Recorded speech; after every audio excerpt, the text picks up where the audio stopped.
tout plutôt qu'un vrai job.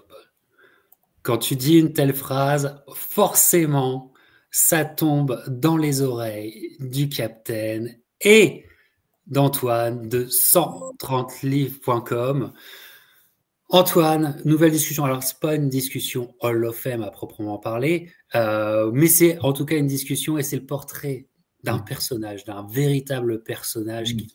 Alors, vraiment, le mot qu'il faut, truculent, qui représente quelque chose, qui représente un moment dans l'histoire de la boxe, qui représente une certaine boxe et surtout une époque, voilà, et qui aura fait de sa vie, de sa carrière, de ses carrières, devrait-on dire, de ses carrières, parce qu'on va parler de carrières différentes, on va même parler de cinéma aujourd'hui.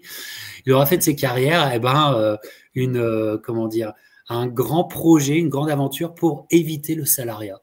Pour éviter le salariat. Et pour moi, c'est une idole. C'est une idole absolue. Il a évité le salariat comme il le fallait. On parle bien sûr de Randall Tex Cobb, que vous voyez derrière nous. Randall Tex Cobb, qui a véritablement un personnage et qui mérite une discussion, Hall of Fame ou pas, peu importe, mais qui mérite une discussion parce qu'il porte en lui tous les éléments que les écrivains de boxe adorent. Antoine, quand on dit Randall Tex Cobb, qu'est-ce que tu penses tout de suite? Cobb, c'est pas la première personne sur laquelle tu apprends des choses quand tu commences à t'intéresser à la boxe, évidemment, parce qu'on va le voir, et tu l'as dit en intro, il n'a pas une carrière de Hall of Famer, voilà. En revanche, c'est un personnage dont tu t'aperçois à partir du moment où tu le découvres que tu l'as déjà vu quelque part. Oui. C'est-à-dire qu'en général, ça vient comment? Ça vient quand tu t'intéresses à Larry Holmes, en général, et quand tu retraces, je spoile pas, mais bon, quand on arrive à un certain moment de la carrière de Larry Holmes, tu as l'illumination, puis tu vois la gueule du gars, tu t'aperçois que il y a un truc, quoi. C'est un peu obligé. Les films que tu as vus quand tu étais ado, il a une gueule. On l'a déjà vu, cette tête. Voilà. Il y a cette gueule. Voilà.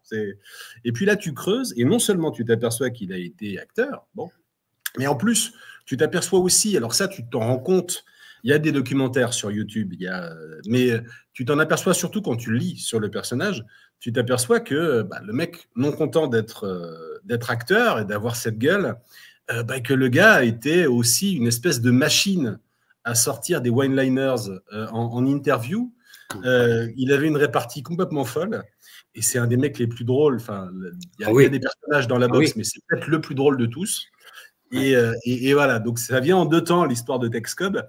Et c'est, à mon avis, c'est un des marqueurs. Le fait de connaître Randall Tex Cobb et sa légende, et c'est un peu ça que tu offres aujourd'hui à ta chaîne, c'est un peu un marqueur. Il y a ceux qui le connaissent et ceux qui ne le connaissent pas. Et à mon avis, connaître Tex Cobb, ça marque une petite différence, une petite gradation chez les fans de boxe. Quand tu connais Randall Tex Cobb, sa vie et son œuvre, ça veut vraiment dire que tu as franchi un cap dans ta connaissance du noble. Voilà. Ouais. Et aussi, ça vient, il est un point de jonction parce que oui, on est des fans absolus de boxe, mais quelque part, la boxe n'est qu'un vecteur pour lui. Et moi, je suis un fan absolu de sa vie, quoi. Il a écrit une légende, il a écrit sa légende, et moi, je suis extrêmement impressionné par ça. Il a une vie, quoi. Il a écrit sa vie. Et comment dire, quand nous, beaucoup d'entre nous, on a ce sentiment peut-être faux, mais ce sentiment de passer à côté de notre vie, il y a un mec comme ça qui l'a pris à pleines dents, enfin qui l'a croqué à pleines dents, la vie avec un grand V, et c'est absolument incroyable, quoi. Et ce mec a été boxeur, et ce mec a affronté des légendes sportives que l'on aime, et ce mec a été dans des films qui nous ont obsédés, qui ont fait notre cinéphilie et qui ont fait nos années 80 et 90, mais surtout 80. Et voilà, donc c'est une figure qui est obligée, moi en tout cas, par rapport à ce que je suis, et je pense toi aussi, mais par rapport à ce que je suis, c'est une figure, je dois lui rendre hommage, quoi. Je dois lui rendre hommage. C'est évident. Vous allez trouver les pirates quand vous vous intéressez un peu à certains bouquins qu'a écrit Frédéric Roux sur l'histoire de la boxe, vous allez trouver des allusions à Texcope, parce que Frédéric Roux est un grand fan. Donc, il s'est chargé de traduire un certain nombre de ces maximes et de ces réparties mythiques. Et vous allez le trouver dans son abécédaire sur la boxe, Les 1001 reprises, qui est en ligne. Vous allez le trouver dans un autre bouquin qu'il a sorti à l'Arbre Vengeur il y a quelques années, en même temps que Lève ton gauche, un recueil de citations sur la boxe. Texcope y occupe une place de choix. Enfin, voilà, vous allez trouver ça. Son œuvre est éparse, mais vous pouvez la reconstituer, en particulier en version francophone, quand vous regardez vers chez Frédéric Roux. Voilà. Bah, faudrait que Frédéric Roux vienne nous voir quand même, parce que je pense qu'il est... Les vidéos, alors, Frédéric Roux sur YouTube, bon, bon, voilà, mais en tout cas, il vient de sortir un bouquin d'ailleurs. Si vous pouvez aller sur 130 livres, vous allez trouver les références. Voilà. En tout cas, Randall Tex Cobb, dans le texte, comment dire, c'est un génie de la littérature. C'est un génie de la littérature, et on va en parler. Il a un sens de la punchline que peu de gens ont. Voilà. Ah ouais, extraordinaire. Et voilà. Et donc, c'est un mec vraiment qui sort véritablement de nulle part, et ça, c'est aussi extraordinaire. Il est dans le fin fond du trou du cul du Texas, dans un... Ouais. Nous, on appelle ça un village de 600, un peu plus de 600 habitants. Et, voilà. Et il dira. Un bande de Houston, je crois. Ouais, et il dira, mais enfin, les gens se trompent, parce que moi, à mon époque, je sais qu'il y a 600 personnes qui sont évadées qui sont parties de cet endroit. Donc, pour vous dire, il donne bien l'image que c'est. Donc, il s'essaye un peu au football. Il a un copain d'enfance aussi qui deviendra un grand footballeur de la NFL de cette époque-là et tout ça. Il a un grand frère et tout ça. Puis voilà, je veux dire, pour s'amuser, on fait de la bagarre, quoi. On fait de la bagarre pour s'amuser. Et c'est aussi cette époque où, quand il grandit, qu'il est adolescent, de l'explosion du karaté. Oui. L'explosion du karaté, Bruce Lee, etc. Et donc lui, en fait, lui qui vient des bagarres de rue, se met au karaté d'abord. Se met au karaté.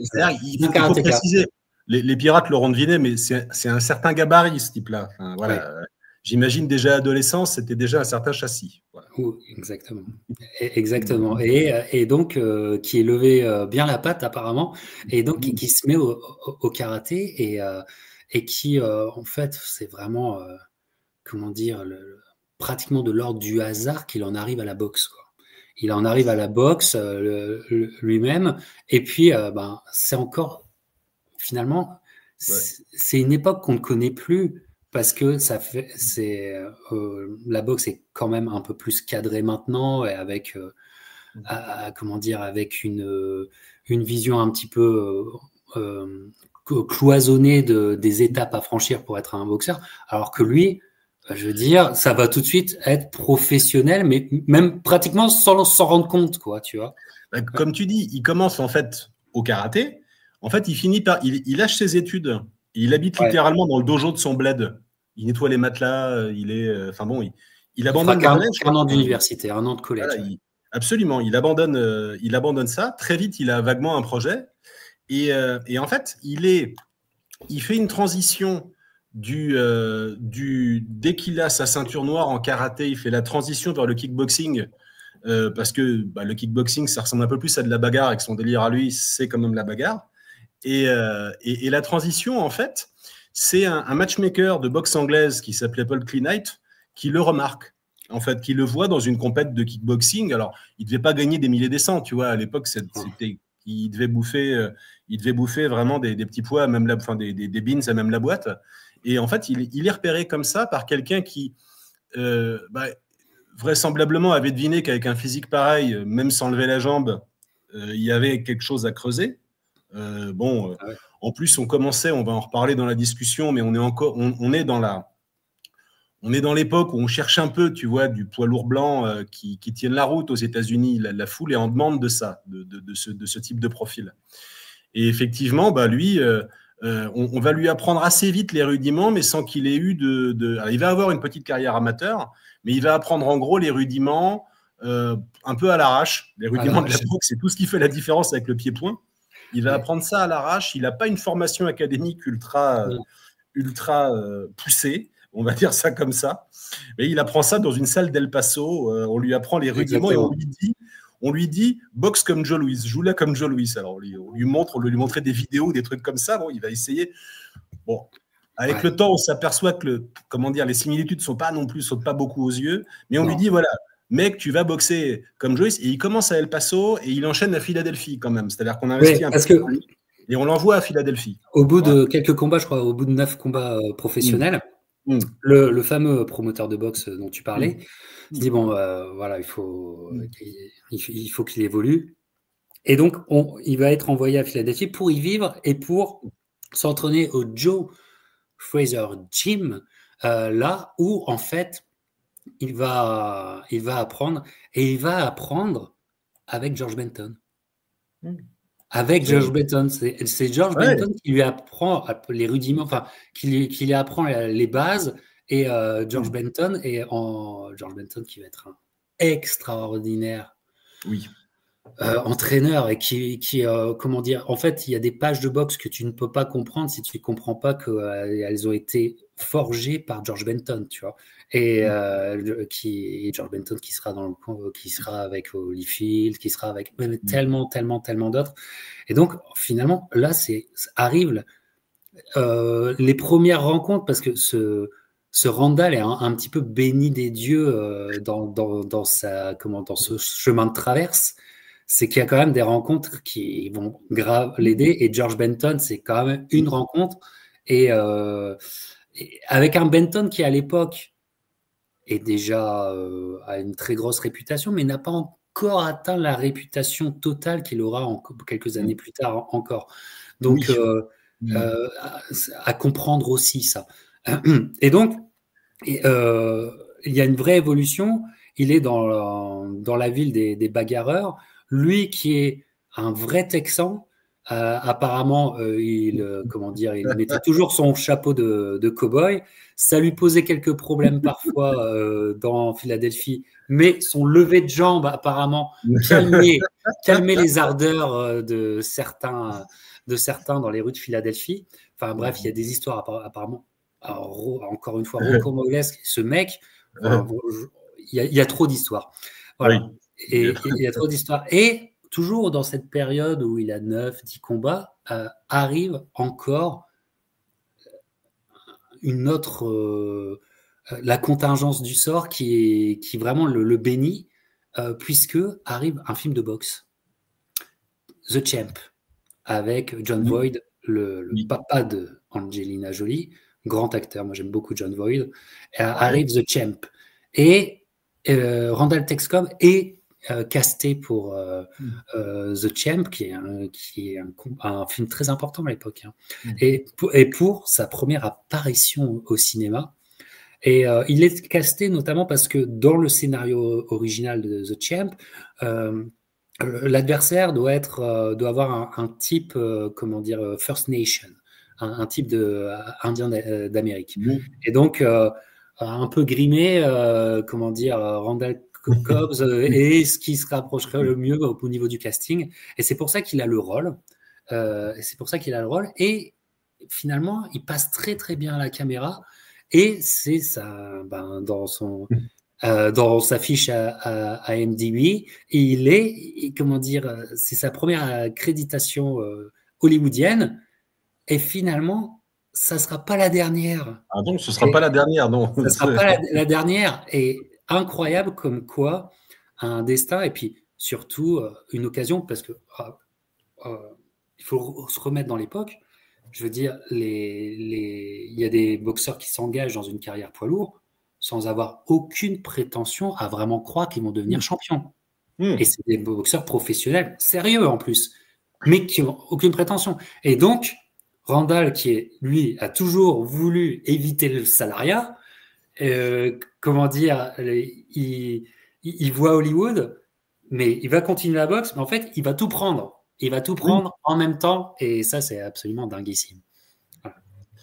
Ouais, non, il a cette espèce de sérendipité. Enfin, il y a ce côté très, une forme d'état d'esprit. Les choses lui arrivent aussi parce qu'il est ouvert à ça, parce que le mec a à peu près aucune inhibition, ni aucune... il n'a pas de peur particulière, voilà. Comme tu l'as dit, c'est un pur Texan qui s'installe à Philadelphie. Bon, évidemment, ça aide pour se faire respecter, ça aide un tout petit peu de faire 1m91 et d'avoir un physique d'ours des montagnes. Évidemment, ça aide un peu, on ne va pas se mentir. Bon, mais en tout cas, il a cette forme d'insouciance qui est assez marrante et assez... on peut en être admiratif après coup. Et puis, sur le ring, il casse des gueules malgré tout. Alors, ce sera jamais Alexander Usyk, hein, spoiler, ce ne sera jamais Alexander Usyk. Néanmoins, c'est que pour l'époque, il est très très correct. Il démonte des mecs, en fait. Il démonte les mecs. Il commence sa carrière par une série de 14 KO. En fait, il pète des gueules. C'est voilà, son grand truc, c'est qu'il tape comme une mule. C'est pas le plus rapide. C'est pas le plus beau à voir boxer. Mais dès qu'il aligne un type, en général, ça tombe. Voilà. Il a cette espèce de talent un peu spécial, indépendamment de la technique dont on aura l'occasion de parler au cours de ses plus grands combats. Mais il a physiquement, il a un premier atout, il en a d'autres, mais il a un premier atout qui consiste à taper très fort. Voilà.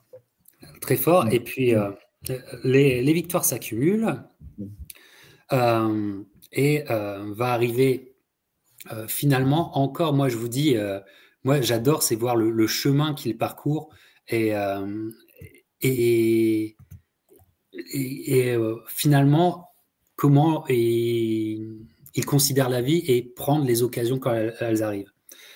Donc, on arrive dans cette décennie 80, on est au tout début, à la fin des années 70-80, et finalement, lui qui est destiné à rien en fait, à part être un poids lourd ordinaire, comme on vous l'a présenté dans le premier Rocky, etc. C'est vraiment la mentalité de l'époque. Un poids lourd blanc qui est beaucoup plus, considéré par le système, finalement, va faire défaut pour un grand combat avec Ernie Shaver. Jerry Cooney, finalement, se désiste. Je ne sais pas si c'est une blessure. Je ne sais pas. Il se désiste. Bonne question. Ouais. Je ne sais pas pourquoi, mais voilà. À cette époque-là, on aurait dû... Cooney se blessait. Tu sais, c'est aussi une des raisons pour lesquelles il a pas beaucoup boxé avant de prendre Holmes, parce qu'il était sujet aux blessures. C'est peut-être ça qui est arrivé à ce moment-là. Je ne saurais pas le dire précisément, mais il avait une propension à se blesser. Et donc, il faut un remplacement... je ne sais pas si c'est en 2 semaines notice. Il faut un remplaçant pour Ernie Shaver. Pour prendre Ernie Shaver, je répète, Ernie Shaver, on est à l'aube des années 80. Ernie Shaver. Et Randall, il est là, je veux dire. Il est là. Je suis là. Il est là. Et il est là. Et il va y aller. Et finalement, ça va être la grande... Regardez cette photo. Et mauvaise surprise pour Ernie Shaver, puisque un combat, un street fight, enfin un dog fight, un combat où Randall, en pleine possession de ses moyens, et les deux vont encaisser, mais Tex va certainement se surpasser ce soir-là, se surpasser et rendre coup pour coup et sonner et faire trébucher et vraiment désarçonner Ernie Shaver. Vraiment, véritablement incroyable à voir. Et une grande... dans l'histoire de la boxe, c'est une grande victoire d'un short notice dans l'histoire de la boxe. Moi, je trouve que c'était... Si on fait toutes les short notice qui ont gagné leur combat, le Tex Cobb qui gagne contre Ernie Shaver, ça se place là. Et quel combat! Il y a que cette époque qui nous donnait des combats comme ça. Voilà, on n'en voit plus des combats comme ça, Antoine. Oui, c'est légendaire. Alors, ce qu'il faut savoir aussi, c'est qu'à l'époque, donc Randall Cobb, il a déjà 30 ans, en fait. C'est-à-dire il est invaincu. Il a déjà 30 piges parce qu'il s'est mis à la boxe. Il a commencé sa carrière pro à 26.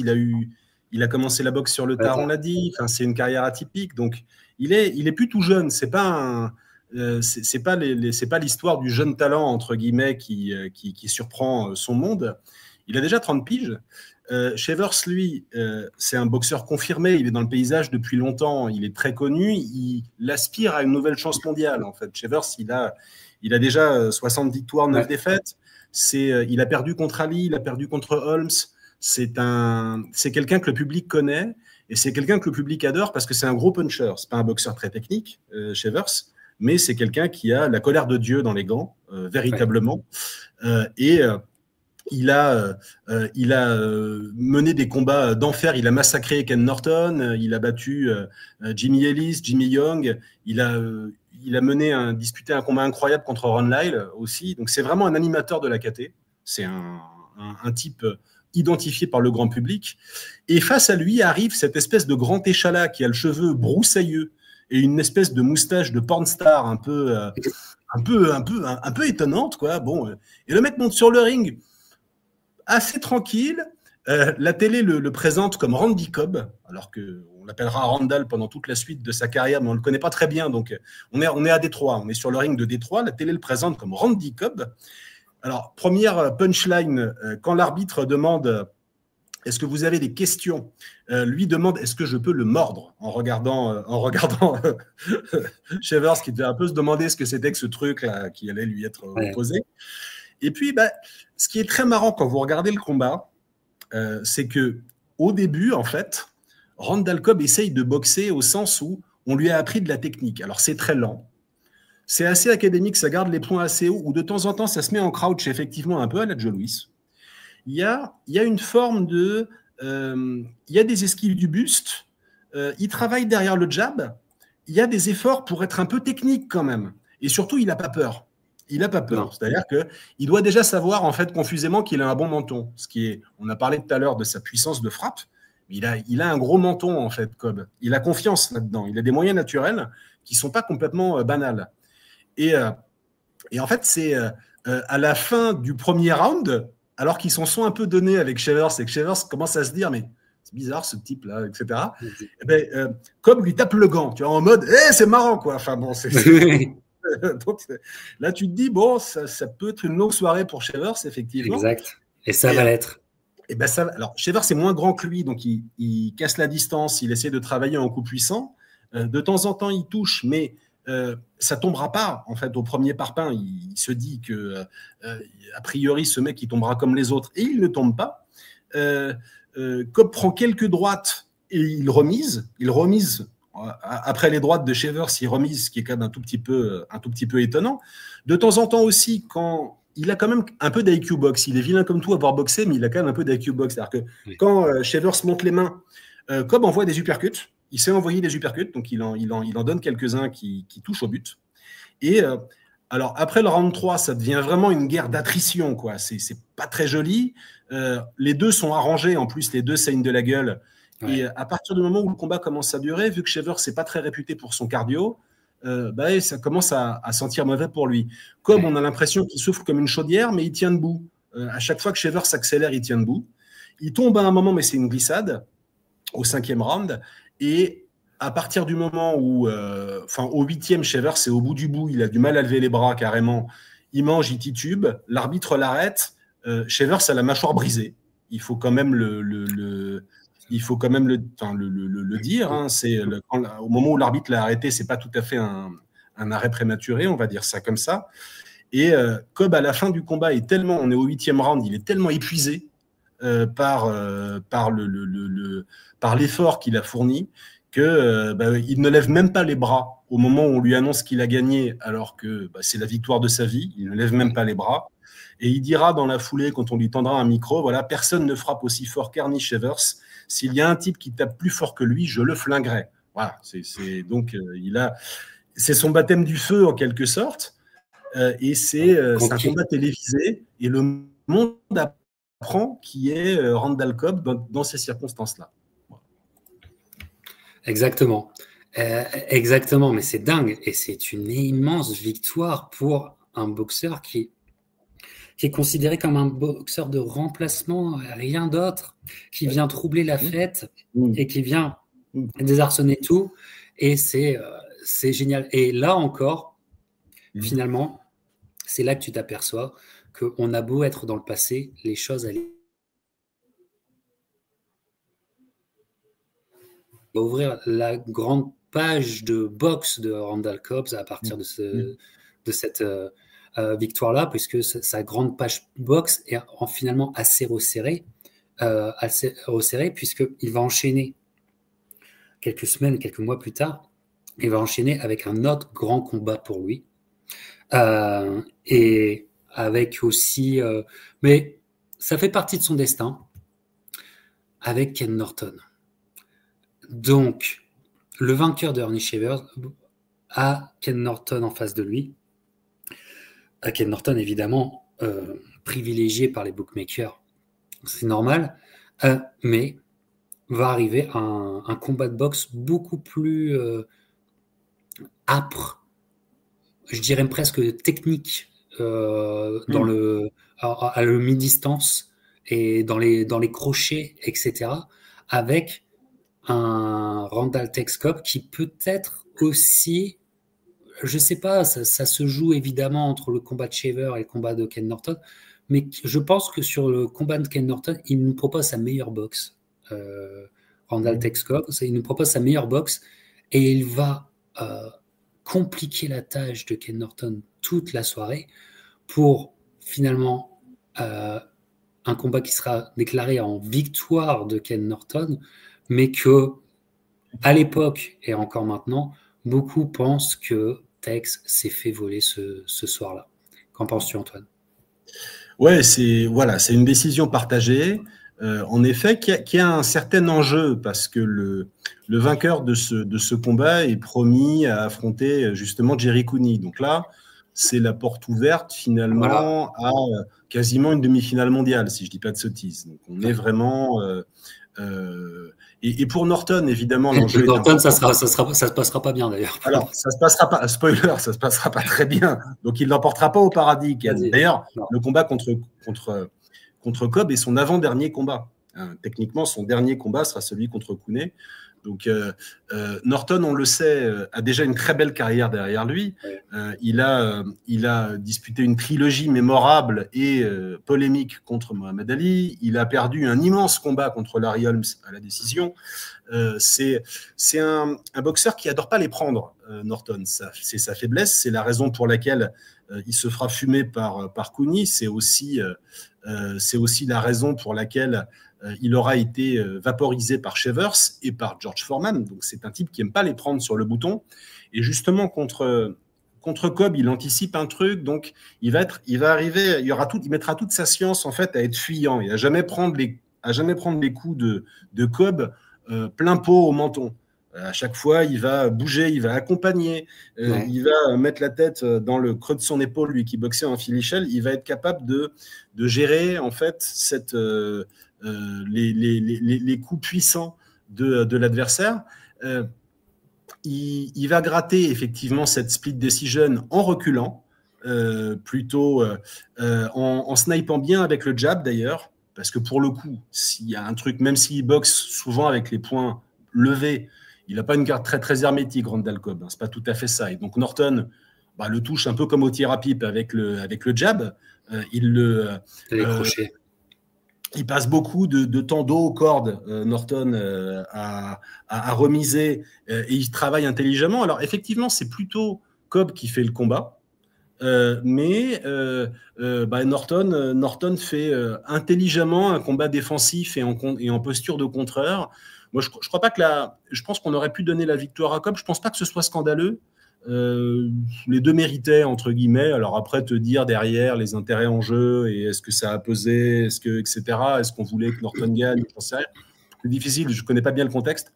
En revanche, ça n'aurait pas été scandaleux que Cobb gagne, mais c'est, comme tu dis, c'est moins une bagarre de rue et c'est plus un vrai combat de boxe. Le combat contre Shavers après le 3e round, c'est une bagarre d'ivrogne en gros.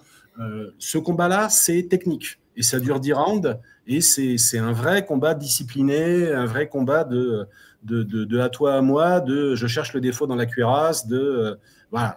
Et effectivement, il y a plus de skill, il y a plus d'expérience côté Norton, bien sûr, mais c'est pas du tout une défaite honteuse, évidemment. Et donc, je pense pas à l'époque que. Mais est-ce une défaite d'ailleurs? Est-ce une défaite? C'est pas lui qui affrontera Cooney, mais son action ne baisse pas. C'est-à-dire que voilà, on va continuer à lui faire affronter des adversaires de bon niveau. Il ne va pas disparaître à cause de ça. Voilà, on a quand même confiance en lui. Le grand espoir blanc de l'époque reste Jerry Cooney, mais il est sur la liste. Voilà. Ouais. Et dans un combat, comme tu fais bien de le rappeler, un combat de boxe poids lourd. Vraiment de boxe poids lourd, où moi, je pense que à l'envie, tu sais, à la démarche d'envie, la démarche d'y aller, d'aller de l'avant, Randall, pour moi, peut aussi, on peut cœur, même c'est un peu crève-cœur pour Randall, mais encore une fois, il n'a jamais été prédestiné à être là. Donc, même lui, et donc lui a, comment dire, c'est pas qu'il a un désintérêt, mais il a un recul tellement grand vis-à-vis de sa propre carrière, et même vis-à-vis de lui-même, hein, parce qu'il a un second degré qui est hallucinant, qui est génialissime. Je pense que même c'est un roi dans l'histoire des comiques qui n'en sont pas. Je veux dire, déjà, il aurait dû faire du stand-up, mais je veux dire, parce que c'était un stand-upper qui s'ignorait complètement, Randall Tex Cobb. Mais bon, dans l'histoire du second degré, Randall, il se pose là, quoi, en tout cas. Et donc, en fait, il n'est pas atteint en termes d'ego, etc. Et donc, il continue sa démarche d'apprendre, enfin, de toujours d'éternel apprenti boxeur qui essaye de bien faire les choses. Il aura aussi un combat assez important parce que la trajectoire aurait pu être peut-être différente, mais ça montre aussi qu'à cette époque-là, il y avait des superbes boxeurs.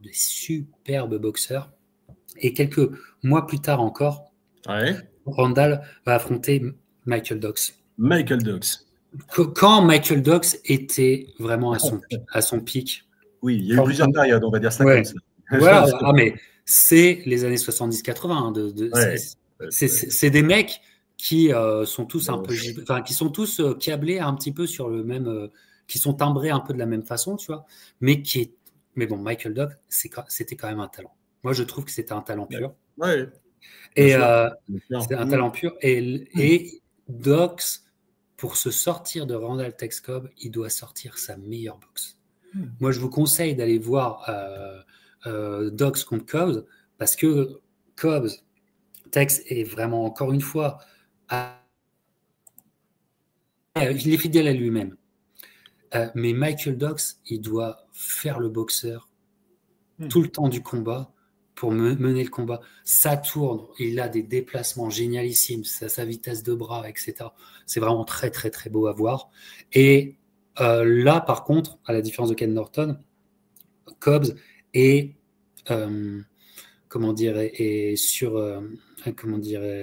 surpassé par la technique de Dox. Mais il fallait que Dox soit dans une très, très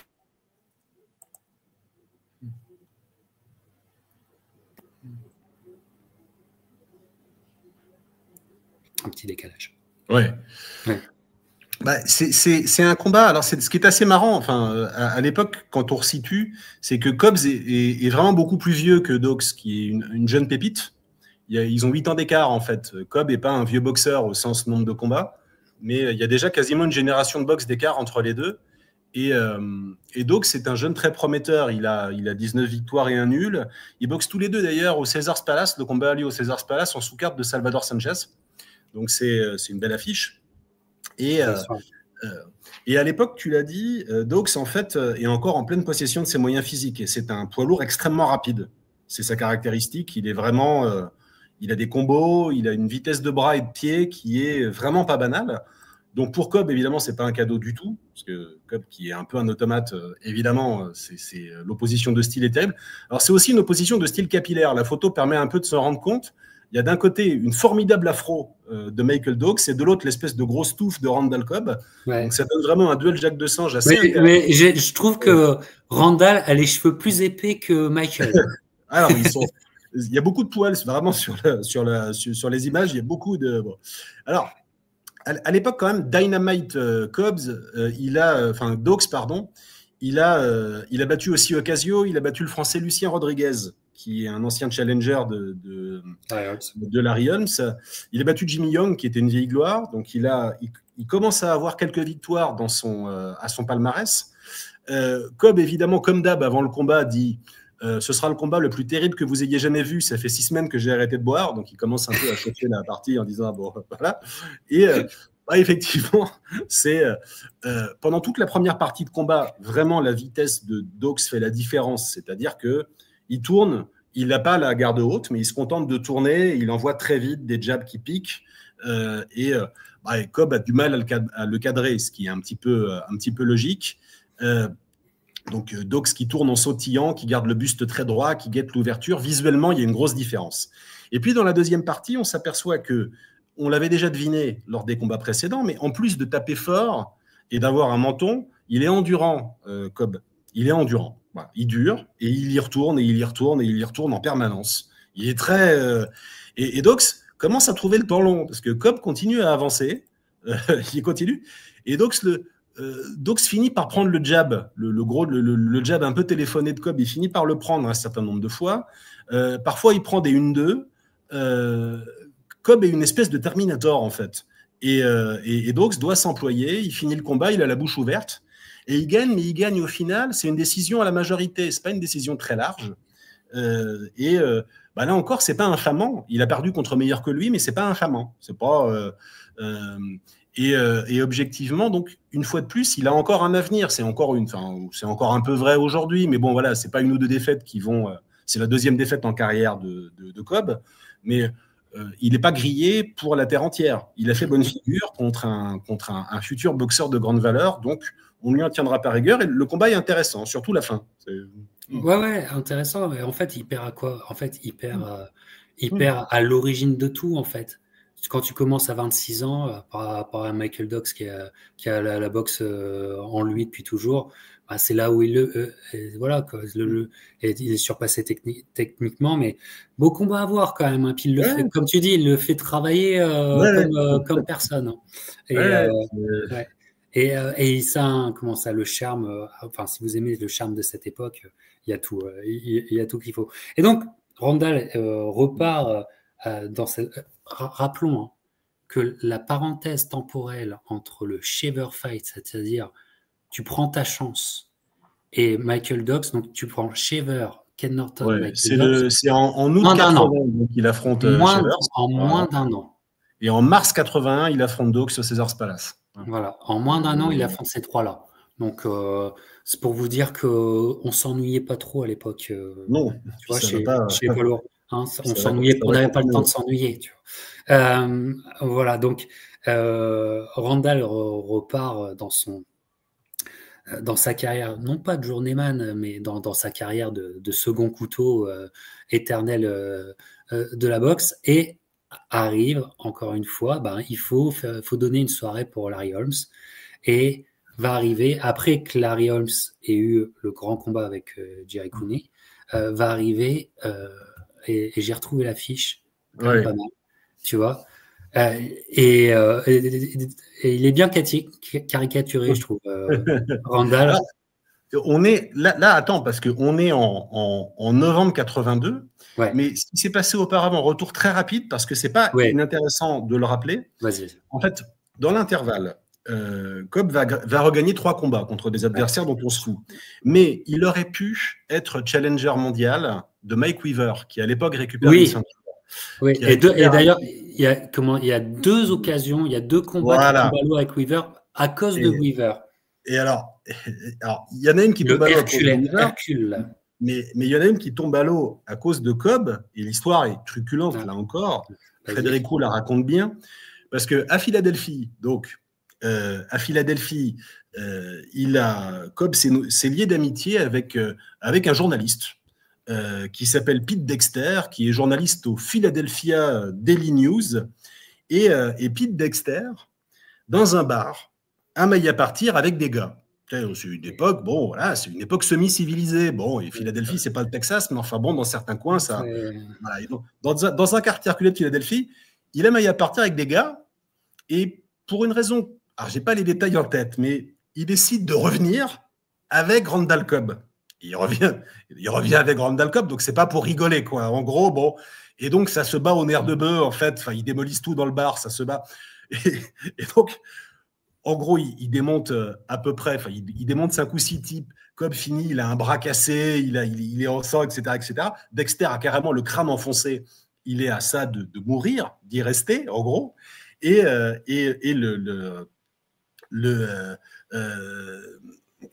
Cobb arrive à faire en sorte que son pote soit transporté à l'hôpital à temps.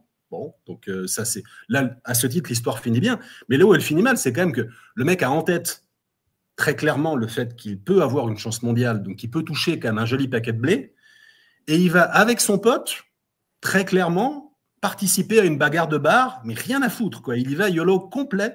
Et alors déjà, j'imagine que quand les gars ont vu appliquer Randall Cobb, ils n'ont pas dû rire, parce que avec le menton qu'a le mec, en fait, c'est pas l'average Joe qui peut le coucher, quoi. Donc il faut vraiment s'y mettre à plusieurs et le taper avec des battes, etc. Ouais. Il a dû leur faire très très mal parce que le mec est indestructible. Mais il se pète quand même le bras stupidement, donc dans une bagarre de pub, alors qu'il a une chance mondiale à la clé contre Weaver. Donc voilà, ça résume un peu le personnage aussi. Exactement. Et bon, heureusement qu'il se remet de sa blessure, etc., puisqu'il aura quand même sa chance contre Larry Holmes. Il ne l'aura jamais contre Weaver. C'est vrai que ça aurait été un beau combat. Ça aurait été bien de voir qui aurait gagné ce combat. Mais il y a eu deux occasions. Celle dont tu parles. Une autre occasion manquée aussi, mais une blessure de Weaver à l'époque avait fait annuler le combat. Et donc, arrive après le Holmes-Cooney fight qui a été vraiment extrêmement important dans la culture américaine, dans la société américaine, arrive Larry Holmes contre Randall Tex Cobb pour... J'ai l'impression que Don King veut faire une bis repetita de l'ambiance Larry Holmes, Jerry Cooney avec Randall Tex Cobb, mais pour rebondir sur ton histoire, Randall va sur sa bourse va perdre $200 sur sa bourse. Il va passer de $700 à 500, enfin $700,000 à $500,000 par Don King qui lui dit de toute façon c'est ça ou c'est à prendre ou rien. Pourquoi? Parce qu'il avait réussi à agacer Don King, puisque en fait il devait aller sur les lieux, ça se passe à Nouvelle-Orléans, donc il devait être sur les lieux 2 semaines avant le combat. Puisque c'est à Nouvelle-Orléans? Alors attends. Dans ma tête c'était à Houston. Ouais, Houston, oui, Houston. Justement, ça comptait parce qu'en fait, justement, Holmes était encore un champion qui n'était pas aimé. Et il comptait sur le public. Tu sais, j'ai confondu Superdome et Dome de Houston. Et en fait, il comptait sur le public, de Cobb. Il comptait sur les Texans, en fait. C'est le drame de Larry Holmes, c'est-à-dire le champion formidable qui n'est pas aimé, d'autant moins aimé d'ailleurs qu'il a battu Cooney et donc qui s'est aliéné une bonne moitié de la population, on va dire ça comme ça. Mais voilà, donc ça se passe. Bon, bref, c'est une parenthèse, mais c'était à Houston. Voilà, c'est à Houston. Mais donc, il devait être là bien en avance. Pourquoi? Pour les médias en fait, pour vendre le combat. Comme tu le dis, parce que Don King voulait qu'il soit là pour vendre le combat, pour faire beaucoup d'interviews. Voilà, il voulait l'avoir à côté de lui pour vraiment vendre le combat. Et lui, il débarque 4 jours avant le combat. Donc, et donc, hors de lui, Don King lui dit, de toute façon, moi, je te prends $200,000, donc c'est 500,000 ou rien. Donc, pareil. À l'ancienne. Randall Cobb, qui lui veut échapper éternellement au salariat, donc il fait, ok. Et donc, il aurait dit, j'aurais dû partir du bar bien plus tôt. Oui, au bar, évidemment. Évidemment. Voilà. C'est forcément. Et puis arrive le combat. Et ce combat, il va, d'une certaine façon, il va rester dans l'histoire. Parce que ça ne va pas aider Larry Holmes, parce qu'en fait, c'est un combat. Il n'y a pas de combat. En fait, il est dans un très mauvais soir, Ronald Tex Cobb. Ce qu'on l'a vu faire par le passé, il n'est pas en capacité de le faire aussi bien. Les coups partent pas, il n'a pas de zeste et tout ça. Et donc, en fait, il prend les coups, il prend les coups, il prend les coups, il prend les coups, il prend les coups. Et puis, le combat dure. Et Larry se tape de plus en plus fort. Et le gars continue d'avancer sans pouvoir répliquer, sans aucunement pouvoir répliquer. Mais il continue d'avancer. Et dans un combat où Larry Holmes lui fait, c'est une démonstration et ça devient pratiquement malaisant. Et ce combat va devenir légendaire. Pourquoi? Parce qu'on est sur ABC et le grand journaliste de NBC, le commentateur qui s'appelle Howard Cosell. Cosell va avoir la grande tirade pratiquement de sa carrière contre la boxe. Dire non mais c'est plus possible et il veut plus faire de boxe parce que c'est inhumain. Le Howard Cosell qui aura fait les combats de Mohamed Ali, qui aura fait les combats de Mohamed Ali, qui aura été le grand intervieweur de Mohamed Ali. De toute façon, ce personnage est d'ailleurs interprété par John Voight dans le film de Michael Mann. Les choses se croisent, tu sais. Et donc, voilà, un combat qui va vraiment rester dans l'histoire parce que il va faire naître avec Cosell, il va faire naître un débat sur les combats de boxe inégaux ou avec un différentiel de niveau dans les journaux, dans Sport Illustrated, dans tout ça. Et donc, Cobbs va être un peu le symbole de ça, et ce combat va être le symbole de ça. Et c'est pour ça que ça va marquer les esprits, parce que c'est un moment de débat dans le monde du sport.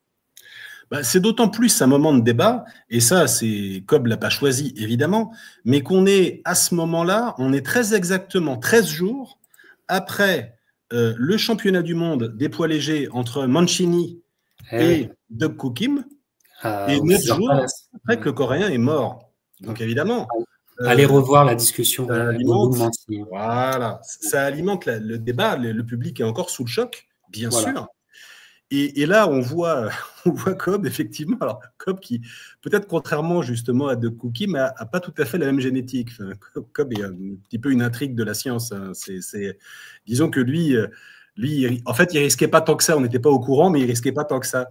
Mais cela dit, le truc est... Alors, il y aurait dû... La logique de cette époque-là aurait été, tu l'as dit, qu'il affronte Cooney parce qu'il y aurait eu une certaine... Voilà, que deux poids lourds... deux poids lourds blancs à l'époque qui n'avaient pas tout à fait le niveau... c'était des bons boxeurs, mais Cooney en particulier, mais qui n'avaient pas tout à fait... Ça aurait fait un bon match-up. On va dire ça comme ça. Ça ne s'est pas fait. Alors, pour la petite histoire d'ailleurs, donc Holmes vient de battre Cooney et quand on demande à Cobb s'il va affronter Cooney, il dit « Bien sûr, j'adorerais ça, mais j'ai mes conditions, je veux 25 cents, c'est un tour au bordel. » Voilà. Ça fait partie, là encore, des bonnes blagues de Cobb. Toujours est-il, donc, à Houston, il est devant son public. Bon.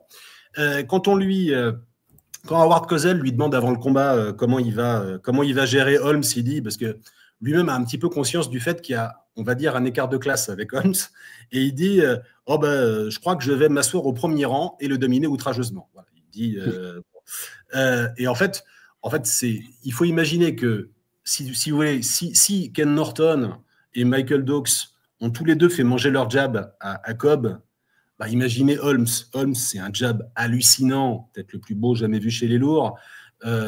Il est au pic de ses capacités physiques. Le Holmes de 82, c'est une machine, véritablement. Il est splendide. Il y a, quand on voit la tête de Holmes, quand il donne ses coups, il met du vice. On sent qu'en fait, Holmes, qui est quand même un personnage qui a beaucoup fonctionné sur le ressentiment, je pense qu'il n'a pas adoré l'ambiance autour de son combat contre Cooney, il n'a pas adoré les critiques, il n'a pas adoré... et donc, il veut le déglinguer, en fait. Il veut le déglinguer et il n'y arrive pas. Alors, il n'y arrive pas, et pourtant, c'est vraiment du sparring. C'est du sparring, c'est un sac de frappe, en fait. Et le pire dans l'histoire, c'est que... donc, c'est vraiment... c'est vraiment de l'école, hein. C'est-à-dire que Il déclenche ses contres à chaque fois que Cobb fait un pas en avant pour frapper. Il bouge la tête dans le bon timing. Cobb le touche très peu. Enfin, vraiment, c'est tout l'étalage des qualités pugilistiques hallucinantes de Holmes qui commence par reculer et par le contrer. Et au round 9, qui dit, bon, ça chamaille et on a l'impression qu'Holmes veut en finir. On a l'impression qu'il dit, bon, ok, combat prévu en 15. Moi, ce grand échalas, là, ce mec-là, je vais l'aligner, je vais le finir, il y en a marre. Et en fait, il décide de le finir et il ne le finit pas. Même s'il domine aussi lorsque la distance se raccourcit, eh bien, il n'y parvient pas pour autant. Et voir dans les rounds 14 et 15, c'est peut-être les 2 meilleurs rounds de Cobb, parce que Cobb continue à y aller. Et c'est assez marrant. Il commence le 15e en tapant les gants et en disant « Allez, on y va, on va rigoler ». Il y a une accolade finale qui est assez mythique entre Holmes, qui n'a pas compris pourquoi le mec n'est pas tombé, et Cobb, qui a l'air de s'être amusé. Ouais. Alors qu'il a dérouillé comme... Il a la gueule en pente et il a dérouillé pendant il a pratiquement rien pris, mais celui qui a le regard hagard, c'est quand même Holmes. Alors évidemment, Cobb dit, bon, ouais, on le refait dans un taxiphone si tu veux, on remet ça, enfin bon, bref. Et après, alors ce qui est mythique, donc Kozel, comme tu l'as dit, se lance dans sa fameuse tirade anti-box, ce à quoi, et on va interroger Cobb là-dessus. Et Cobb, évidemment, a un truc intéressant à dire derrière, c'est-à-dire que quand on va lui dire « Howard Cosell a dit qu'il ne commenterait plus jamais de boxe », bah, Cobb répond « C'est mon cadeau à mon sport ». Et ensuite, il dit « Si Cosell va commenter du foot américain, j'irai faire un mois en NFL ». Voilà. Bon. Et alors, ensuite, parce que quand il passe dans les talk shows de l'époque, quand il passe chez Johnny Carson, en fait… Voilà, non, mais je vais en parler de ça. Voilà. Ça devient, il franchit un cap dans la vanne et dans le rayonnement personnel. Exactement, parce qu'en fait, ce combat-là, il y a, par plein d'aspects, il est le générateur de débats, mais aussi avec le drame de Ray Boom Boom Mancini avant, mais il est générateur de débats chez les intellectuels du sport, etc. Mais par contre, pour le grand public, comment dire, l'aura de Cobbs est démultipliée. Ouais. Ce gros dur, etc. Et arrive à la suite de ce combat, je crois qu'on est une semaine plus tard, arrive la première apparition dans les late shows, c'est-à-dire il y a déjà Letterman à l'époque et Johnny Carson, donc et arrive le premier. Mais le premier d'une longue série. Voilà la photo de sa première apparition. Il est avec Letterman. Je crois qu'il fera 3 fois, il fera 2 ou 3 fois Carson, mais il fera au moins une dizaine de fois Letterman. Ah bah c'est un client, hein. Et c'est un client. Et là, aux yeux du grand public, là ça explose parce que l'interview, finalement, Cobbs, Letterman était un comique normalement. En fait, mais Letterman se fait exploser niveau comique par Randall Tex Cobb, qui est à mourir de rire, et toutes ces interventions sont à mourir de rire. Il y a sur YouTube, et je vous les conseille d'ailleurs, parce que moi je me régale, et je me la rejoue souvent, il y a des compilations, il y a des mecs, moi je suis d'ailleurs sur la page Facebook des fans de Randall Tex Cobb, et donc il y a des gars, ils font la compilation dans les late shows, comme vous le voyez déjà, on est en 82, et on est une semaine, ou alors maximum 2 semaines après le combat. Le mec, t'as vu, il n'a plus rien. Il est même pas… Voilà, quoi, tu vois. Il y a des gènes bizarres, quoi. Il y a des Et en fait, et regardez, il aura aussi la couverture de Ring Magazine une fois. Donc, le personnage est créé, enfin, est là, quoi. Le personnage est là, et donc, finalement, arrive après sa chance mondiale, parce que c'était une chance mondiale pour WBC quand même, contre Larry Holmes. Finalement, cet aventurier qui est Cobbs arrive une vie qu'on ne peut plus vraiment traduire comme dans nos discussions habituelles d'une carrière de sportif, etc. Pour moi, ça finit là, et on arrive dans quelque chose. Pour moi, c'est un artiste. Sa vie, à partir de 82 jusqu'à jusqu'à où il décide de se retirer de la vie publique, pour moi, c'est de l'art. Pour moi, c'est un personnage. C'est un happening que j'adore. Mais déjà, à l'époque de Carson, quand il passe sur le plateau de Carson, donc en gros, il dit je crois pas que Holmes veuille un rematch, ses poings ne le supporteraient pas. Oui, il le dit exactement là. Il le dit exactement là. Bon. Et, quand Carson lui dit on aurait dit que Holmes avait beaucoup plus d'allonge que vous, il répond à vous aussi, vous trouvez? Ce genre de truc. Alors, la tactique était simple, avancer et en prendre plein la gueule. Holmes ne m'a pas battu, il a juste gagné tous les rounds. Et quand on lui demande s'il a parlé à Larry Holmes, il répond difficile, chaque fois que je voulais engager la conversation, il m'envoyait son gauche dans la gueule. Bon. Donc, mais des années plus tard, pour finir la parenthèse avec Larry Holmes, parce que c'est un personnage important dans la discussion, Larry Holmes. Des années plus tard, dans les années 90, dans le milieu des années 90, Larry Holmes aura une grande célébration à Las Vegas, ou une sorte d'intronisation, une sorte de Hall of Fame de Las Vegas. Enfin, je pense que c'est le Caesar Palace qui voulait faire une soirée spéciale Larry Holmes et tout ça. Et qui fait le grand speech d'humour pour la série, comme ça se fait avec les acteurs? C'est Randall Tex Cobb qui le fait. Et vous pouvez retrouver sur YouTube cette vidéo de son speech en hommage à Larry Holmes qui est juste à côté de lui. Mais tu te pisses dessus de rire tellement ce mec est drôle. Et moi, je dois vous dire, je connais pratiquement plus par cœur ces passages en télé, ces interviews, que ces combats, quoi. Je veux dire, oui. C'est pas moins intéressant. Hein. En termes de compétences, stricto sensu, il est plutôt plus compétent en bout en train qu'en boxeur. Voilà. Mais le fait d'avoir les deux est quand même surprenant. Alors, en plus, là où ça devient compliqué de suivre Cobb, on a évidemment la suite de ses combats, mais il se remet à faire un peu de kick. Il perd au point une tentative en 84 pour prendre un titre mondial en kickboxing. Donc sa carrière n'est pas d'une simplicité. Alors, je sais pas. Il va devenir un véritable aventurier. C'est-à-dire, ça part dans tous les sens. Et comment dire, le kickboxing, il revient un peu à ses premiers amours, tout en disant à la fin du combat de championnat du monde de kickboxing, qui dit à son adversaire mérite la victoire. Et il avait beaucoup plus de, il était beaucoup plus, sérieux sur son approche des kicks et tout ça, alors que moi, j'ai pas travaillé ça. Il va faire un championnat de kickboxing en ayant à peine travaillé ses kicks. Tu vois, mais c'est génial. Mais en même temps, en 84, il y a l'appel de, Hollywood et le cinéma voient en ce personnage et en ce mec, souvent, surtout quand il a la stache que tu aimes tant, mon cher ami, quand il a la stache que tu aimes tant, voit en quoi c'est que vous voyez au-dessus de nous.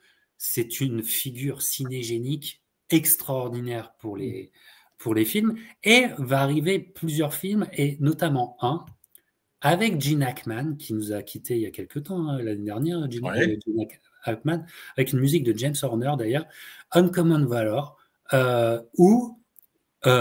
et là, on l'oublie trop souvent aussi, parce qu'il faut parler maintenant de sa carrière cinéma. Au bout d'une heure de discussion, tous nos amis youtubeurs de cinéma peuvent écouter cette émission, on va parler ciné. Donc, il donne la réplique à Gene Hackman, et en fait, il va être, il va être repéré. Enfin, les critiques vont donner une très bonne critique de sa performance dans ce film-là. Et on a tendance à dire Tex était une figure de méchant pour les comédies, mais en fait, il aurait pu développer un talent d'acteur que ce film laisse entrevoir. Voilà, donc j'ai pas eu l'occasion de le voir, mais c'est à noter quand même. C'est véritablement à noter. Voilà. Et Gene Hackman aura des très bonnes paroles sur Cobbs en tant qu'acteur. C'est pas mal quand même. Hein. Alors, il va quand même continuer, tu vois, à boxer jusque dans les années 90, ce qui paraît. Donc, il va. Et tout est entremêlé. Tout est entremêlé, c'est-à-dire que les tentatives dans le kickboxing sont là en même temps que les films, puisque en même temps, il va être dans. Alors, c'est peut-être un film que je pense que tu aimes beaucoup, Arizona Junior. Oui. Ah bah, c'est peut-être son rôle au cinéma le plus marquant, Arizona qui Junior. s'appelle, le vrai titre, c'est Junior, c'est le titre français, en fait. Oui, oui. Et qui est un des premiers films des frères Cohen, hein, si je ne me trompe pas. Oui, absolument. Voilà. Et où il y a une figure, il est là avec le bébé dans la poussette et lui avec les gros guns et tout ça. C'est une image très forte. C'est une image très, très, très forte. Un film avec Nicolas Cage que j'ai vu à l'époque, que j'ai jamais revu d'ailleurs, mais qui m'avait beaucoup plu à l'époque. Je ne sais pas si toi, il a un rôle très marquant. Je crois d'ailleurs qu'il n'a pas de ligne de dialogue. C'est juste sa gueule, en fait. Ouais, c'est juste sa gueule, patibulaire. Il interprète un chasseur de primes, ou un tueur à gages. Enfin bon, un type. Et il est très, très impressionnant. Je crois que Joel ou Ethan Cohen diront après le film que c'était quand même plus un boxeur qu'un acteur, que bon, à gérer, il fallait quand même le.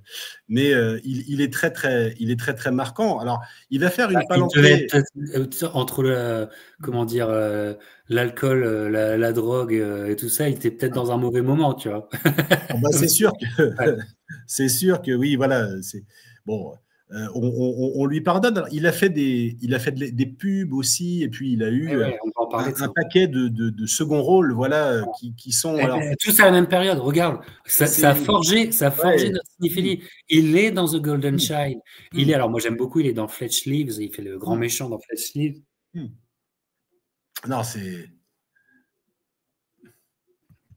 avec Chevy Chase. Chevy Chase qui a une scène où il doit éviter, on va dire, comme et tout. Je vous conseille cette scène. Et en fait, il va accumuler des films légendaires à cette période-là. Ouais, il aura. Alors, en parallèle, donc il a un petit peu comme ce qui est arrivé à Shavers. Lui va être battu par un adversaire en short notice qui s'appelle Buster Douglas. On est à l'époque. Donc dans la foulée, quelques temps après sa défaite contre Larry Holmes, il réaffronte Michael Dawkes. Il y a un choc de tête qui donne lieu à une décision technique qu'il perd contre Dawkes, ce qui est son dernier combat, j'allais dire, contre un adversaire sérieux. Il va, si on accepte malheureusement le Leon Spinks de la fin, mais qui était il ne vaut mieux pas parler. Mais j'allais dire un film, mais c'est un combat. C'est une des fins de carrière les plus tristes que tu puisses imaginer. C'est regardable tellement c'est triste. Et alors, il ira enfin au tapis, parce qu'il n'était pas allé au tapis. Il ira enfin au tapis contre un certain Eddie Gregg, qui n'est pas rentré dans l'histoire. Il va au tapis au round 9, et quand Mills Lane, qui l'arbitre, lui demande s'il sait où il est, en gros, il a vu 36 chandelles, donc Cobb a une réponse mythique qui dit « Je suis à Reno, Nevada, où je me prends une sacrée branlée ». Bon, c'est pas faux. Et il finit le combat en disant à Lane non, mais vous êtes blanc, non, vous pourriez quand même m'aider un peu. C'est un humour borderline, mais qui est quand même très marrant. Bon, parce que la vérité, c'est qu'il s'est fait dérouiller. Bon. Et il se fera mettre dans l'espoir. Il a quand même l'espoir de prendre Michael Spinks à l'époque et de refaire un peu de blé en prenant cette fois-ci Michael. Et en novembre 85, il boxe un certain Dick Collier qui est 7 victoires, 4 défaites. Bon, on ne peut pas vraiment dire que ce soit un cador, mais Cobb tombe 4 fois et il est battu par KO. Ce qui est un peu le signe aussi que, tiré sur la corde, voilà, tous les mentons ont leur date de péremption.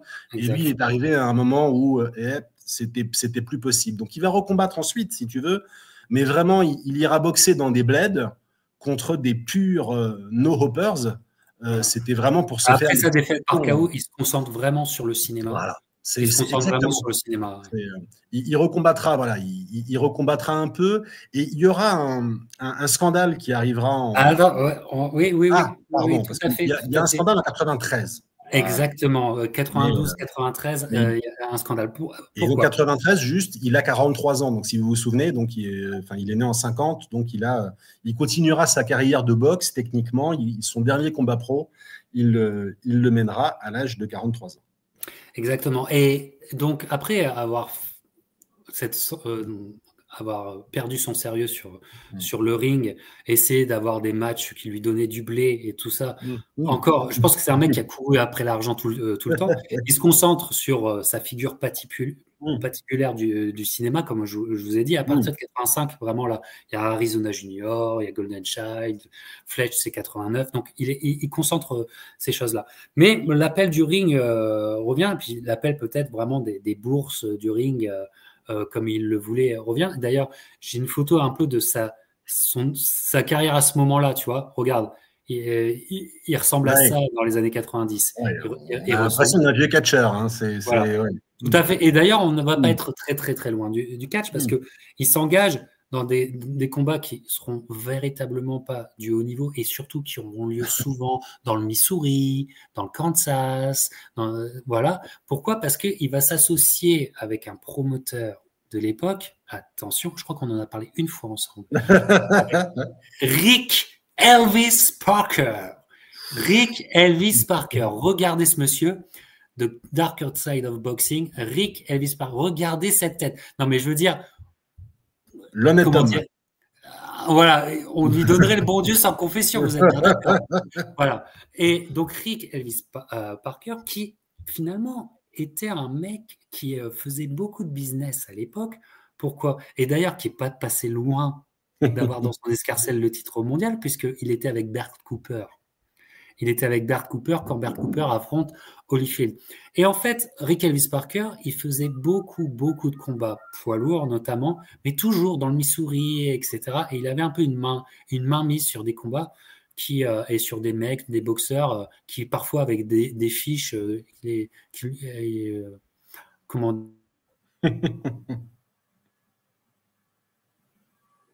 rien qu'à l'œil, tu voyais que ça boxait pas du tout, tu vois. Et donc, que Tex soit avec Rick, ça voulait déjà tout dire. Et finalement, on va arriver à un combat. Alors, attention, l'histoire.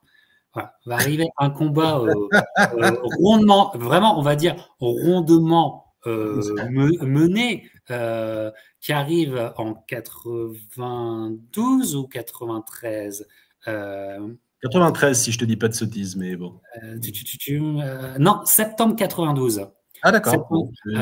Sonny Barch contre Sonny Barch. Non, voilà, il est accusé en 93, pardon. Il est accusé en 93, mais le combat. Le fait divers a lieu en 92, oui. Voilà. Sonny Barch, puis donc Tex, en 2 temps, 3 mouvements, Sonny Barch tombe à l'envers, se prend 2-3 coups et s'en finit là.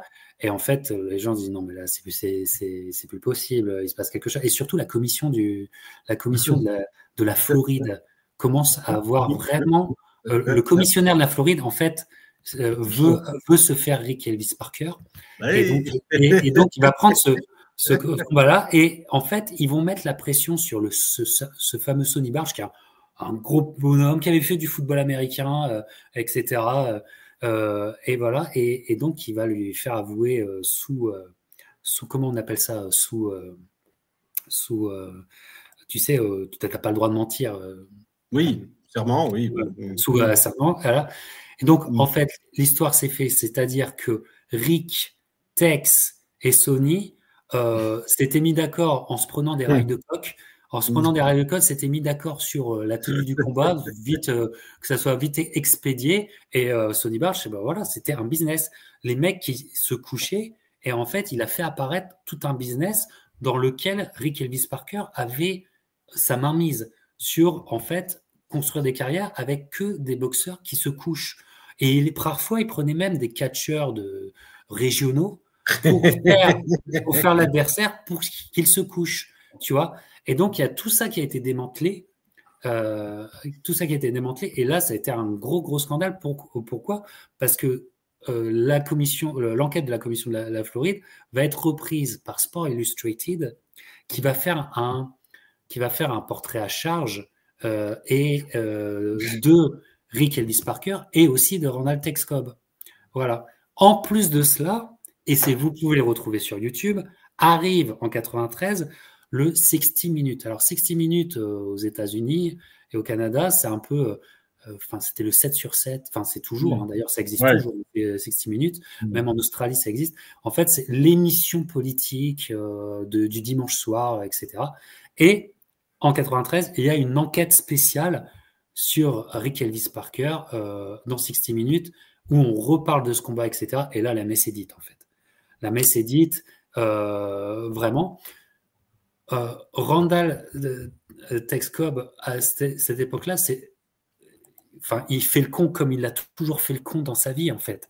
À cette époque-là, il y avait un truc qu'il ne devait pas perdre, c'est qu'il avait un contrat de promotion. Il était la figure des sauces El Paso, qui sont des sauces, tu sais, pour les tacos aux États-Unis. Bien sûr. Et il faisait des publicités avec sa tête patibulaire, il faisait des publicités El Paso. Mais c'était un gros contrat qu'il avait. C'était un gros contrat. Et évidemment, cette histoire-là, il perd, alors qu'il était la figure comme George Clooney là, avec Nespresso. George Clooney, c'est genre Nespresso. Et Tex était la figure de El Paso. Tu vois, et il perd ça. Et en fait, Randall Tex Cobb fera un procès à Sports Illustrated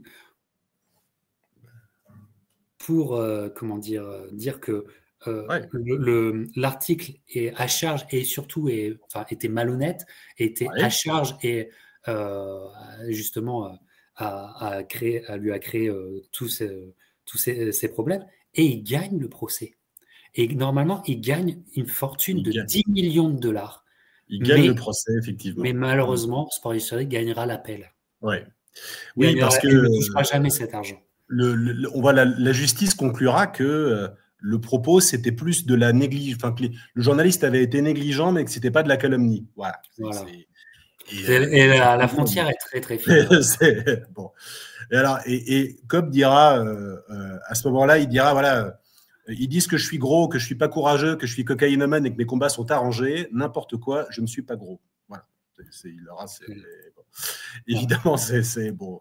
Mais oui, pour lui, c'est un gros manque à gagner. Il va continuer à courir le cacheton, faire des petits rôles sur des films américains. Et puis. Et il fera sa dernière apparition en 2001 sur Texas Rangers, Chuck Norris. Tu vois, et ça sera sa dernière apparition. Et après, il décidera de couper les ponts et de sortir de la vie publique, même si je ne sais pas si il est toujours au Texas, mais même si il est souvent pris en photo par des fans. En fait, il a passé un diplôme sur le tard de management sportif. Donc, il a un diplôme d'université, il a passé un diplôme sur le tard. Donc, tu vois, il a forcément un peu d'activité, sachant que en 2008, il est devenu diplômé à Temple en management du sport et divertissement. Et à la remise des diplômes, il a dit évidemment, c'était chouette d'avoir cette opportunité de porter une robe, de monter sur l'estrade et de ne pas craindre de saigner, de ne pas redouter d'avoir à saigner. Monter sur un ring sans avoir à saigner, c'était. Et donc le gars, par rapport à tout ce qu'il a pris dans la gueule, en fait. À ma connaissance, en tout cas, j'ai pas de nouvelles récentes de lui, mais il n'était pas spécialement punch drunk. En fait, il n'était pas comme quoi on est inégaux par rapport à ça. Tu vois, il y a vraiment des mecs qui en ont pris moins que lui et qui se mettent à bégayer très tôt et à perdre la boule. C'était pas son cas. Lui, c'est un type. Alors, en plus, quand tu rajoutes toute la cocaïne aux dégâts qu'il a subis sur le ring, objectivement, j'invite les pirates. C'est dingue qu'ils soient en vie et surtout qu'ils vieillissent bien. Bien. Zéro hygiène de vie et pour le prix, il s'en est pas mal sorti. Voilà. Alors, les pirates, allez voir à propos de ces caméos dans des films. Allez voir, j'adore la scène de la douche dans un des Y a-t-il un flic merveilleux. Une scène de douche en prison merveilleuse. Dans le 3e. Merveilleuse. Vraiment, c'est d'un goût exquis. Mais alors, vraiment, c'est très. Et c'est Randall Cobb. La brute sous la douche, c'est Randall Cobb. Je m'en suis toujours parmi, tellement c'est marrant. Allez voir l'intro de Ace Ventura. Oui, l'intro d'Ace Ventura, c'est Randall Tex Cobb. Bon, et alors, il est connu dans les autres, j'allais dire, les autres bons mots qu'il a pu avoir. Donc, ça fait écho à tout ce que tu as pu dire sur lui et sur sa philosophie. quand un journaliste un jour lui a demandé s'il continuerait sa carrière après un combat, il a répondu évidemment tout plutôt qu'un vrai boulot. Donc ça montre. Ah, moi, c'est la phrase qui a. Quel est son rapport à ça? Voilà. Qui fait que c'est un dieu pour moi. Alors après, il dit oui. Il a aussi dit le pire crime, c'est de se prendre au sérieux. C'est ridicule de prendre la boxe au sérieux. Tout ce que je fais, c'est cogner sur des gens. Je vois rien qui puisse être considéré comme estimable là-dedans. Donc il avait une espèce de recul sur lui-même en permanence qui était assez marrant. On sait que c'est pas toujours le cas chez les boxeurs. Il a aussi dit je suis une pute qui vend son sang au lieu de son cul. C'est d'une élégance modérée, mais bon. Mais il y a une idée derrière. Il y a une idée, absolument. Il y a exactement une idée derrière. Et puis, il a dit sur Don King qu'il lui avait quand même sucré, et tu l'as dit, 200 000 balles. Il a dit sur Don King, il est honnête comme tout, sur un quarter, il vous prend juste les premiers 26 cents. Voilà. Bon, donc voilà, vous avez une petite... Et je ne les ai pas toutes, hein, mais... non, mais il y en a des centaines. Il y en a des centaines. Il y en a des centaines parce que il y a, honnêtement, il y a des heures et des heures de passage télé où le mec, c'est une mitraillette. Hein. Le mec, c'est une mitraillette. Alors, toutes sont pas, sont pas légendaires, mais il y a des punchlines. Mais à chaque apparition, il y a au moins une punchline qui reste. Tu vois, et je vous conseille vraiment, je vous conseille ces vidéos qui sont faites par des fans où il y a l'accumulation de tous ces passages. Et tu vois que c'est un personnage des années 80. Comme tu vois que c'est un personnage des années 80. Et que les années 80, c'est aussi des mecs comme ça qui l'ont fait, quoi. Ouais, c'est sûr que il n'a pas d'équivalent. Si tu cherches des personnages uniques dans l'histoire de la boxe, lui est vraiment concerné, pas uniquement pour son talent, parce qu'on l'a dit, son talent... En gros, c'est pas forcément un type qui aurait dû se retrouver à ce niveau-là et qui a bénéficié d'un concours de circonstances particulier, mais qu'il a assumé, quoi, et qu'il a en revanche, c'est un gars où aujourd'hui, certains boxeurs d'aujourd'hui sont marrants, mais quand tu leur tends un micro, c'est pas tout à fait la même chose que les mecs sont pas aussi drôles, sont pas aussi décalés, sont pas aussi les mecs sont plus occupés à se donner, lui, il cherchait pas à faire de la polémique, c'était pas son truc. Il cherchait pas à insulter, il cherchait pas à trash-talker, il cherchait pas à vendre les combats comme ça. Lui, il montait sur les plateaux télé pour déconner, ce qui est différent. Exactement. Exactement. Et rien que pour ça, je trouve qu'il est tellement à part et peu ont réussi à développer une sympathie éternelle.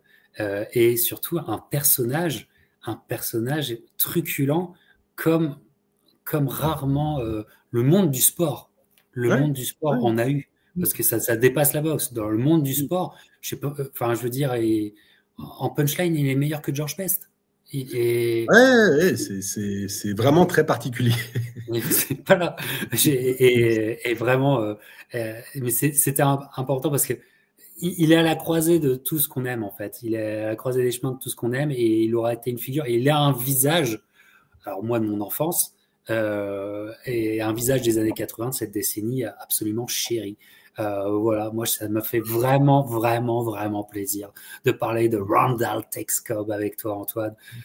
C'était un pur bonheur. J'espère qu'on vous a aussi mis en joie, que vous avez aimé ce podcast que vous pourrez retrouver évidemment sur YouTube. On mettra aussi sur Spotify et vous allez voir Antoine de 130livres.com chaque semaine. Vous cliquez sur 130livres.com évidemment et comme ça, tranquillement, doucement, avec votre soutien, on continue ces discussions qui vous plaisent tant. Qu'est-ce que tu en penses, Antoine? C'est un beau projet. Ah, j'en pense beaucoup de bien. Alors, en ce moment, je publie pas beaucoup, mais ça va revenir.